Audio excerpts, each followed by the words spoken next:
ಮಾಡ್ತೀವಿ ಅದನ್ನು ಮಾಡಲೇಬೇಕು. ಅದು ಕೆಲವೊಂದು ಅಲ್ಲಿರುವಂಥ ದೋಷಗಳೆಲ್ಲ ನಿವಾರಣೆ ಆಗಲಿ ಅಂತ ಮಾಡ್ಕೊಂಡು ಬರ್ತಾ ಇರ್ತಾರೆ. ಆದರೆ ಮನೆಯಲ್ಲಿ ಈ ದೇವರ ಮನೆಯ ವಾಸ್ತು ಅನ್ನುವಂಥದ್ದು ಬಹಳ ಪ್ರಮುಖವಾಗಿರುತ್ತೆ. ಕೆಲವೊಂದು ಸೂಕ್ಷ್ಮವಾಗಿಂಥ ವಿಚಾರ ಎಲ್ಲಿ ಯಾವ ರೀತಿ ನಿರ್ಮಾಣ ಮಾಡ್ಕೊಳ್ಬೇಕು ನೋಡಿ. ಈಗ ಬ್ರಹ್ಮಸ್ಥಾನ ಅಂತ ಹೇಳ್ತೀವಿ. ಯಾವ ರೀತಿ ಪೂರ್ವ, ಪಶ್ಚಿಮ, ಉತ್ತರ, ದಕ್ಷಿಣ, ಇಂದ್ರ, ಅಗ್ನಿ, ಯಮ, ನಿರುತಿ, ವರುಣ, ವಾಯು, ಕುಬೇರ, ಈಶಾನ, ಈ ದಿಕ್ಪಾಲಗಳು ದಿಕ್ಕುಗಳು ಯಾವ ರೀತಿ ಇದೆ, ಅದೇ ರೀತಿ ಮನೆಯಲ್ಲಿ ನಾವೇನು ಹೇಳ್ತೀವಿ ಬ್ರಹ್ಮಸ್ಥಾನ ಅಂತ ಹೇಳ್ತೀವಿ. ಮಧ್ಯಭಾಗವನ್ನು ಬ್ರಹ್ಮಸ್ಥಾನ ಅಂತ ಹೇಳ್ತೀವಿ. ಯಾವುದೇ ಕಾರಣಕ್ಕೂ ಕೆಲವ್ರು ಏನು ಮಾಡ್ತಾ ಇದ್ದಾರೆ, ಈ ಕೆಳಗಡೆ ಎಲ್ಲ ಹಾಲು ಮಾಡ್ಕೊಂಡ್ಬಿಡ್ತಾರೆ. ಹಾಲು ಮಾಡ್ಕೊಂಡ್ಬಿಟ್ಟು ಬೆಳಗ್ಗೆ ಮೇಲೆ ಫಸ್ಟ್ ಫ್ಲೋರಲ್ಲಿ ಮಾಡ್ಬಿಡ್ತಾರೆ. ದೊಡ್ಡದಾಗಿರ್ಬೇಕು ನಮಗೆ ದೇವ್ರ ಮನೆ ತುಂಬ ವಿಶಾಲವಾಗಿರ್ಬೇಕು ಅಂತೇಳಿ ಮಧ್ಯದಲ್ಲಿ ಕಟ್ಬಿಡ್ತಾರೆ. ಬ್ರಹ್ಮಸ್ಥಾನದಲ್ಲಿ ಯಾವುದೇ ಕಾರಣಕ್ಕೂ ಮನೆ ಈ ದೇವರ ಮನೆಯನ್ನು ನಿರ್ಮಾಣ ಮಾಡಲೇಬಾರ್ದು. ಅದು ಆ ವಾಸ್ತುವಿಲ್ಲಿ ಅದಕ್ಕೆ ಅವಕಾಶಗಳಿಲ್ಲ. ಇನ್ನು ಕೆಲವರು ಏನು ಮಾಡ್ತಾರೆ, ತುಂಬ ವಿಶಾಲವಾಗಿ ಮಾಡ್ಕೊಂಡ್ಬಿಡ್ತಾರೆ.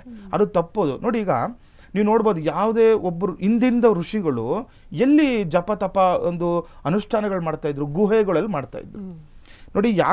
ಯಾಕೇನೋ ತಿಳ್ಕೊಳ್ಬೇಕು. ಒಂದು, ಆ ಜಾಗ ಎಷ್ಟು ಚಿಕ್ಕದಾಗಿರುತ್ತೆ ಅಲ್ಲಿ ಎನರ್ಜಿ ಜಾಸ್ತಿ ಇರುತ್ತೆ ನಮಗೆ ಅಲ್ವಾ. ಜಾಗ ಯಾಕೆ ಗುಹೆಗಳಲ್ಲಿ ಮಾಡ್ತಾ ಇದ್ರು ಅವರು, ಯಾಕೆ ವಿಶಾಲವಾಗಿ ಪ್ರದೇಶಗಳಲ್ಲಿ ಮಾಡ್ತಾ ಇರಲಿಲ್ಲ, ನಾವು ತಿಳ್ಕೊಳ್ಬೇಕು, ಅರ್ಥಕೊಳ್ಬೇಕು ನಮಗೆ ನೋಡಿ.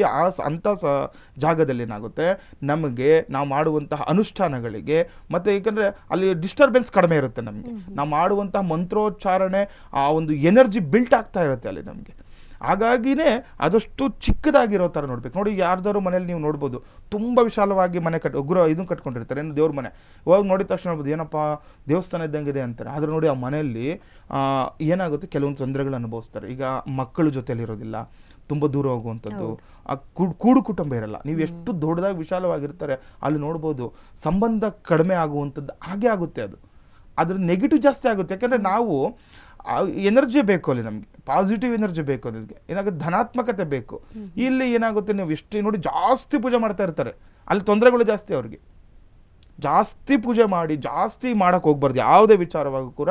ಈ ಶಾಸ್ತ್ರದಲ್ಲಿ ಏನು ಹೇಳ್ತಾ ಇದೆ ಅಂದರೆ ನೋಡಿ, ಜ್ಯೋತಿಷ್ಯ, ವಾಸ್ತು, ಪೂಜೆ ಪುನಸ್ಕಾರಗಳು ಅಂತಂದರೆ ಅದಕ್ಕೆ ಇಷ್ಟಿಷ್ಟೇ ಅಂತ ಹೇಳಿ ಕೊಟ್ಟಿರ್ತಾರೆ.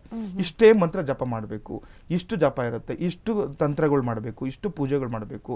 ತ್ರಿಕಾಲ ಆರಾಧನೆ ಮಾಡ್ಕೊಳ್ಳಿ ನೀವು. ಬೆಳಗ್ಗೆ, ಮಧ್ಯಾಹ್ನ, ಸಾಯಂಕಾಲ ಮಾಡ್ಬೋದು, ಅಥವಾ ದ್ವಿಕಾಲ ಆರಾಧನೆ ಮಾಡ್ಬೋದು, ಏಕಕಾಲ ಆರಾಧನೆ ಮಾಡುವಂಥದ್ದು. ಇದೆಲ್ಲ ಕೂಡ ನಮಗೆ ಒಂದು ಆಗಮಶಾಸ್ತ್ರದಲ್ಲಿ ಕೂಡ ಪೂಜೆ ಬಗ್ಗೆ ನಮಗೆ ನಿರ್ಣಯ ಮಾಡಿರ್ತಾರೆ. ಅದನ್ನು ಬಿಟ್ಟು ಏನೇನೋ ಮಾಡೋಕ್ಕೋಗಿ ತಪ್ಪು ಮಾಡಬಾರ್ದು. ಅದಕ್ಕಾಗಿ ಇನ್ನೊಂದು, ಈಗ ದಕ್ಷಿಣದ ಗೋಡೆಗೂ ಕೂಡ ದೇವರ ಮನೆ ಇರಬಾರ್ದು ಅಂತ ಸಾಮಾನ್ಯವಾಗಿ ಏನು ಮಾಡ್ತಾರೆ, ಅದು ಸೆಕೆಂಡ್ ಆಪ್ಷನ್ ಗುರುಗಳು ಅಂತೇಳಿ ದಕ್ಷಿಣಕ್ಕೆ ಇಡ್ಬೋದು. ಆದರೆ ದಕ್ಷಿಣದ ಏನು ಎಂಡ್ ಗೋಡೆ ಇರುತ್ತೆ ಅಲ್ಲಿ ಇಡಬಾರ್ದು.